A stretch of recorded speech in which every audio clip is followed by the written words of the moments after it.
Napareact si Paolo Avellino sa mga comment na mas pogi siya sa South Korean actor na si Park Seo-joon. Si Paolo ang gumanap sa role ni Seo-joon sa Philippine adaptation ng K-drama series na What's Wrong with Secretary Kim. Sa isang panayam, tinanong si Paolo tungkol sa chemistry nila ni Kim. Aniya, romantic comedy talaga ang forte ni Kim at iba ito sa mga rom-com na ginawa ng aktres noon. Pagkatapos, inusisa ang kapamilya aktor sa reaction niya sa mga komento sa social media na mas gwapo siya kaysa sa original na aktor sa serye. Hindi naman, natatawang sabi ni Paolo. But I've seen the side by side kasi minsan we do that sa set. Minsan may mga iconic scene na I'm sure hahanapin ng mga fan ng mga What's Wrong with Secretary Kim, dagdag niya. Hindi naman, sagot pa ni Paolo.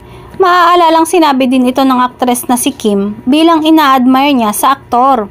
Aniya, si Paolo, syempre sobra siyang pogi, cute pa.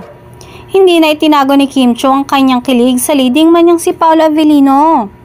Dagdag pa ng kapamilya aktres, parang boy counterpart niya si Paolo. Alam niya yung ginagawa niya. Very consistent sa trabaho. We share the same passion when it comes to work at saka pares kami ng gusto. Nakakagulat na parang meron boy counterpart ko.